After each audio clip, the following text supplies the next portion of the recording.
राजा परीक्षित को सुखदेव भगवान ये कथा सुना रहे हैं कि राजन एक बार अंगरस गोत्र के ब्राह्मण एक यज्ञ कर रहे थे, और जब यज्ञ करते हैं तो यज्ञ में एक मंत्र को बीच में भूल जाते, अब वही मंत्र फिर दोबारा आ जाता। ऐसे करते करते उनका यज्ञ पूरा नहीं हो रहा। तो एक राजा थे जिनका नाम था सरियाती राजा, चक्रवर्ती सम्राट थे। आज वो उस मंत्र को जानते थे। तो सरियाती राजा अंगरस गोत्र के ब्राह्मणों का यज्ञ पूरा कराने के लिए जब गए और यज्ञ तो पूरा हो गया, तो पहले राजा महाराजा एक टुकड़ी चतुरंगनी सेना या अपने साथ में सेवक लेके चलते थे। तो सेना भी थी, सेवक भी थे, और उनकी एक बेटी थी प्रेमियों, जिनका नाम था सुकन्या। सुकन्या कभी महल से बाहर नहीं गई, पर आज पहली बार पिताजी के साथ में गई। यज्ञ तो पूरा हो गया और लौट करके ययाति राजा, सरियाती राजा जैसे ही लौट करके आ रहे थे तो बीच में रात्रि हो गई। तो बीच में सोचा कि अब तो घर दूर है, रात्रि पे यही डेरा डाल लेते हैं। सेवकों ने नदी के किनारे पर डेरा लगा दिया, सब अपने अपने डेरे में चले गए और नदी के किनारे पर सेना, घोड़े, हाथी सभी रात्रि में विश्राम करने लगे। सायंकाल का समय था, सुकन्या कभी महल से बाहर नहीं गई। आज वाके मन में एक कौतुक हुआ कि चलो सखियों आज देखते जंगल में क्या है। और लता पता पेड़ों को इधर उधर घूमती वही गई हो, और जा करके प्रेमियों एक मिट्टी का टीला था बहुत बड़ा, उसमें दो जगनू चमक रहे थे। और जैसे ही वो जुगनू चमक रहे तो सुकन्या ने देखा कि बड़ा ही प्रकाश हो रहा है। उसको पता कुछ था नहीं, एक कुशा लिया और कुशा लेकर के जो मिट्टी के टीले में जो प्रकाश हो रहा था उसका छेदन कर दिया। और जैसे ही उसमें छेदन कर दिया उसमें से रक्त की धार बहने लगी। वहां पर वो चवन ऋषि तपस्या कर रहे थे, चवन ऋषि के नेत्र खोल दिए। अब उसको पता नहीं, एकदम जैसे ही वो रक्त बाहर आया वो घबरा गई और दौड़ करके अपने पिताजी के डेरे में आ गई। पिताजी के डेरे में आई, प्रातःकाल सबके नेत्र खुले तो जितनी भी सेना थी, हाथी, घोड़े, सेवक जो भी थे, सबके मलमूत्र बंद हो। अब पेट में दर्द होने लगा, सब घबरा गए। राजा के पास में गए, महाराज हमारे मलमूत्र बंद हो गए, क्या हुआ? राजा ने कहा देखो भाई, जंगल में हमने डेरा लगा रखा है और जंगल में बड़े बड़े ऋषि मुनि यहाँ पर तपस्या करते हैं। ऐसा लगता है कि किसी ऋषि का अपराध हो गया है। उस ऋषि के अपराध की वजह से और ये सारी सेना के मलमूत्र बंद हो गए। तो चलो सबसे पूछो। अब सबसे पूछा कि कोई ऋषि का अपमान तो नहीं हुआ, सबने मना कर दिया। अब बेटी से पूछा, बेटी तुमसे कोई अपराध तो नहीं हुआ? जी पिताजी कोई अपराध तो नहीं हुआ, पर सायंकाल में सखियों के साथ में खेलने के लिए गई, और खेलने के लिए गई तो मिट्टी के टीले पर जुगनू चमक रहे थे और उसमें प्रकाश हो रहा था। मैंने जैसे सींग से छेदन किया उसमें से रक्त की धार बहने लगी, और तो कोई मैंने अपराध नहीं किया। एकदम ये ऋषि कहने लगे, अरे देवी लगता है कि तुमने ही अपराध किया है। और दौड़ करके गए, वहां जा करके देखा तो मिट्टी को जब हटा करके देखा तो एक जर्जर बड़े वृद्ध तपस्वी मुनि चवन ऋषि वहां पर तपस्या कर रहे थे। एकदम चरणों में गिर गए और सरियाती राजा कहने लगे, महाराज ये मेरी जो कन्या है अभी कभी महल से बाहर नहीं आई, ये ऋषि मुनि ब्राह्मणों का ये मैं तो नहीं जानती और इसको पता भी नहीं था। आप कितने दिन से तपस्या कर रहे हैं कि आपके ऊपर मिट्टी छा गई, वामी छा गई, आप दिखाई नहीं दिए, और आपके नेत्र जब दिखाई दिए तो मेरी बेटी ने इनका छेदन कर दिया, मेरी पूरी सेना के मलमूत्र बंद हो गए, आप मेरी बेटी का अपराध क्षमा करो। चवन ऋषि कहने लगे, महाराज एक बात बताइए, हम किसी के घर नहीं गए, किसी को सताते नहीं, हम तो जंगल में एकांत में बैठ के तपस्या करते हैं और यहाँ करके मुझे इतना बड़ा दंड दिया। एक बात बताइए, अब ये मेरे नेत्र दोनों समाप्त हो गए, अब वैसे भी मैं जर्जर हूँ, बुढ़ा हूँ, तो अब मेरी सेवा कौन करेगा? अगर तुम इस अपराध से बचना चाहते हो तो अपनी बेटी का विवाह मेरे साथ में करो। अब ये तुम्हारी बेटी मेरे साथ में रहेगी और ये मेरी सेवा करेगी। क्यों? कि इन्होंने मेरे नेत्र खोले। बताओ कहाँ एक 16 वर्ष की कन्या, एक जर्जर वृद्ध अंधे ऋषि, और आज जब उन्होंने कह दिया तो आज सरियाती राजा ने अपनी जवान बेटी सुकन्या का विवाह अंधे पति के साथ में कर दिया।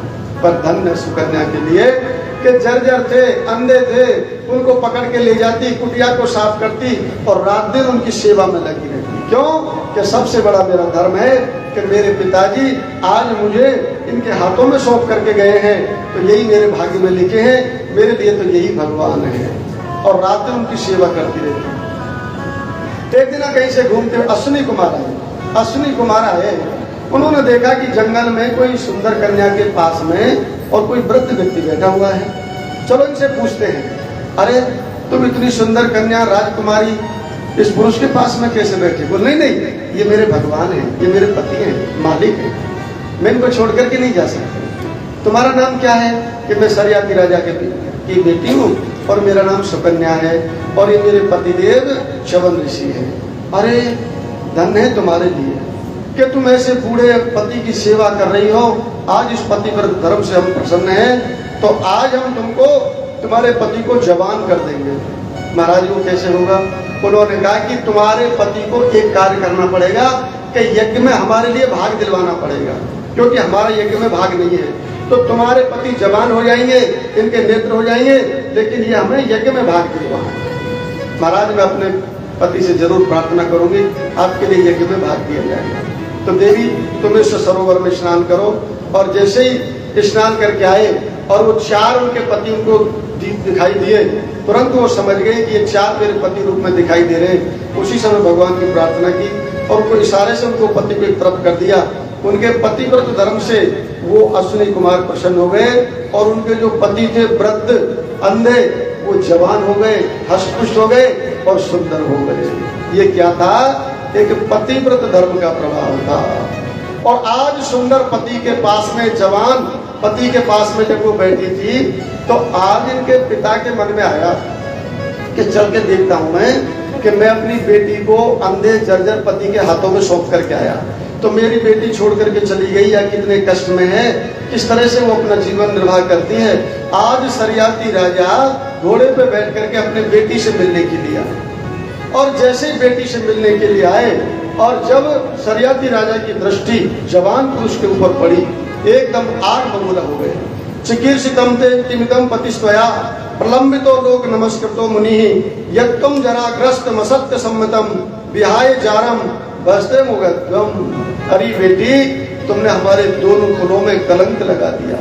तुमने अपने पति के कुल को भी अपवित्र कर दिया और मेरे कुल को भी अपवित्र कर दिया।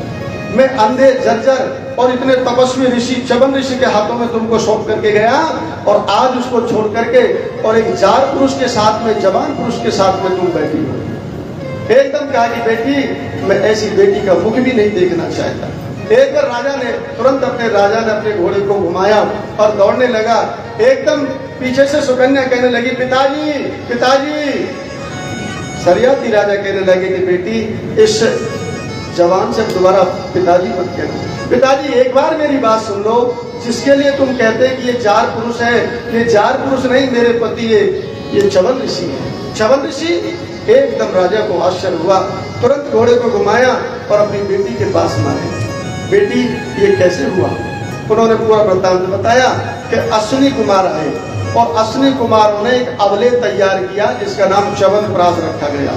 बहुत सी दिव्य औषधि दी उसके सेवन से और सरोवर में स्नान करने से मेरे पति के नेत्र हो गए और मेरे पति जवान हो गए। धन्य बेटी, तुमने दोनों कुलों को पवित्र कर दिया, अपने पिता के कुल को भी पवित्र कर दिया और पति के कुल को भी पवित्र कर दिया कि आज अपनी तपस्या के प्रभाव से और तुमने अपने पति को जवान कर दिया। ये क्या था? ये पतिव्रत धर्म का प्रभाव था। और स्त्री, ये शास्त्र में तो यही बताया गया है कि स्त्री का अगर कोई सबसे बड़ा कोई धर्म है तो वो पतिव्रत धर्म है। अपना पति चाहे निर्धन हो, चाहे हो वह बलहीना, हंसी खेल के वक्त गुजारो, मोह मत करो मदीना। अब जो हमारे भाग्य में लिखा है, जो ईश्वर ने रच दिया, उसमें क्या हो सकता है? जैसा भी अपने समय व्यतीत करो। पर आजकल तो अब समय धीरे धीरे बदलता जा रहा है भैया। अब पति को पति थोड़ी समझे, अब तो ऐसे समझो कि ये घर में जैसे कबाड़ा है, कोई काम का ही नहीं है। एक कोई कबाड़ा वाला था और वो कबाड़ा बेच रहा था, तो एक बहन जी ऊपर छत पे खड़ी, तो ऊपर इशारा किया, बोल हाँ बहन जी कबाड़ा है। तो कहने लगी, बोल भाई रुक जा थोड़ी देर, अभी तेरे जीजा जी आ रहे होंगे और तो घर में सब काम की चीजें पर वही कबाड़ो भाई ये लीजिए हमारे घर में, तो कुछ करे ना जाए। ऐसा ये, लेकिन शास्त्र में तो यही बताया है। और भैया इसका एक कारण भी है, अब समय धीरे धीरे बदलता जा रहा है, और जब इतने ज्यादा पढ़ लिख जाते हैं इतने, तो अब कौन सेवा करेगा? सास की, ससुर की, पति की अब सेवा नहीं हो सकती, और अब सबको पैसा चाहिए। लड़की कितना कमाती है, कितना पैकेज है, पहले से ही देख लेते हैं। अब या तो पैसा ले लो, और या फिर भैया कोई चरित्रवान लड़की ले लो। एक मैया ही आपको पता है, एक बूढ़ी मैया है, और बूढ़ी मैया घर में कुछ नहीं, एक ही बेटा हो आगे, और घर में इतनी दरिद्रता, तो बेचारी कहीं के गोबर पानी करती, कहीं के रोटी बनाती, कहीं की सेवा करती, और अपने बेटा को पढ़ा पढ़ा के इतना बड़ो कर दियो, और आज बेटा को खूब पढ़ाए। एक ही बेटा है, पर कभी तो भगवान हमारा समय बदलेगा, बेटा बहुत बड़ा हो जाएगा, और जब आपको बहुत पैसे मिलेंगे, हम पैसे वाले हो जाएंगे।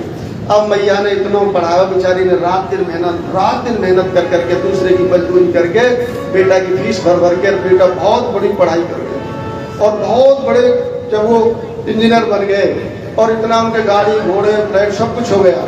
अब मैया की सोचती रह गई कि मैंने तो बहुत दुख पाया जीवन में, पर अब भगवान ने अच्छे दिन दे दिए बेटा की अच्छी, और अब बहू बहुत अच्छी आएगी, और अब देख मेरे कपड़ा धोए करेगी, और देख मेरी सेवा करेगी। अब वाह कहा तो कैसी बहू आएगी? अब तो रात दिन वही में लगी रहती, जब कब बहू आएगी मेरे घर में, कब मेरी सेवा करेगी, कब मेरे कपड़ा धोएगी। अब भैया जब ज्यादा पढ़ो लिखो हो, तो ज्यादा पढ़ी लिखी फिर भाई बहू आई बात घर में, अब बताओ काय की सेवा करेगी। अब भैया छोरा तो बेचारा ड्यूटी चलो जाए, और बहू और सास दोनों घर में रहे। अब बहू का आगरे रात में 12-12, 1-1 बजे तक तो टीवी में बैठी रहे, और 9-9, 10-10 बजे तक सोती रहे, और बेचारी मैया 4 बजे जगह पूरे घर में झाड़ू लगावे, पानी भर लेवे, सब काम को कर लेवे, और चाय बना के बहू के कमरे में धरी आवे, बहू ले चाय पी लीजिए, हाँ ठीक है रख दो, पी लूंगी मैं। रोज को काम, अब तो बेचारी दिन भर तो काम करती रहे। अब तो भैया पैसा वाले की बेटी पढ़ी लिखी काय को काम करेगी, और मैया रोज सोचे भैया ऐसी बहू आ गई, मैं दिन भर सोचे कि बहू ऐसी आ जाए, भगवान मेरी सेवा करे, ऐसी बहू आ गई, मुझे ये सेवा करनी पड़ती।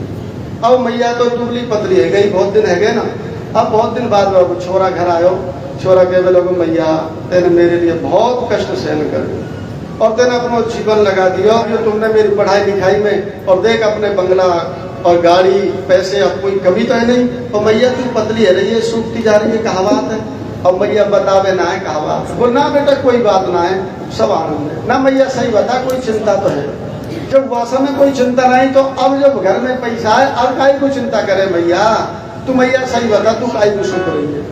अब छोरा जब पीछे लगो तो मैया को बताना पड़ो, मैया कहने लगी लाला देख तोरी को बताऊं, कहीं और को तो पड़ोसी को बताऊं ना, कोई पूछे तो यूँ कह दूं बहू बहुत अच्छी है, बहुत अच्छी है, पर मैं तो भीतर ही भीतर जानू बहू कैसी है। क्यों भैया क्या बात है? अरे लाला देख मैं सुबह पूरे घर में झाड़ू लगा दूं, और बहू को चाय बना के बाकी मैं रख जाऊं, और कहूँ बहू चाय पी ले, जब आराम से 9-10 बजे जगेगी, फिर मंजन करेगी, आराम से स्नान करेगी, 12-1 बजे तक भोजन करेगी, और फोन लेके बैठी रहेगी, टीवी देखती रहेगी, रात में 1-2 बजे तक टीवी पे बैठी रहे। भैया मैंने सोची कि जो घर को काम करे, ये तो कभी घर को ही काम ना करे। छोरा बोलो बोल भैया मेरी भी हिम्मत ना पड़े, या तो कछु कहने की, मैं भी कछु ना कह सकता, पर भैया ऐसा करे, दोनों माँ बेटा ही उपाय करें। बोल बेटा बता कहाँ है? बोल ऐसा कर भैया, आज तू आके कमरा में झाड़ू लेके जा, और तू आके कमरा में झाड़ू लेके जाइयो, और वो तो सोती रहेगी, और तू आके बैठ के नीचे पे झाड़ू दीजियो, और वही समय मैं आ जाऊंगा, मैं जोर दे बोलूंगा अरे मैया तो कुछ शर्म ना आ रही, अब बूढ़ी बड़ी है कि हमारे होते हो तू झाड़ू लगा रही है, तू क्या कर रही है? तू कीजिए ना बेटा मैं झाड़ू लगा रहा हूँ, ना भैया मुँह पे ना देखो जाला, मुँह उधर झाड़ू है, मैं झाड़ू लगा रहा हूँ, तो मैं तू तो मुँह पे झाड़ू खींचियो, और मैं तो पे झाड़ू खींचू। जब दोनों माँ बेटा में खींचातानी होगी, या कि नींद खुल जाएगी, या कछु तो शर्म पड़ेगी, जाओ दोनों चले जाओ मैं लगा लूंगी झाड़ू। तो धीरे धीरे आज लगावेगी, कछु कल लगाएगी, कैसो करे भैया धीरे धीरे करना पड़ेगा ना, हमारे बस की ना या तो कछु कहेगी। और दोनों मैया बेटा की बात, दूसरे दिन बहू तो सोए रही, और जाके मैया झाड़ू लेके वाके नीचे झाड़ू लगाए लग गई, और एकदम छोरा हो, अरे मैया तू क्या कर रही है? बोल बेटा मैं झाड़ू, अरे मैया अब बूढ़ी तू झाड़ू लगा रही है, लमो को तो झाड़ू, ना बेटा मैं। अब दोनों में जैसे खींचातानी हो रही, और एकदम बहू के नेत्र खुल गए, और जैसे ही आंख खुली बहू की, अब तो बहू क्रोध में भर गई, बाकी तो नींद पूरी ना हुई ना, एकदम क्रोध में भर गई, और कह बोले क्या कर रहे हो? मेरी नींद बिगाड़ दी।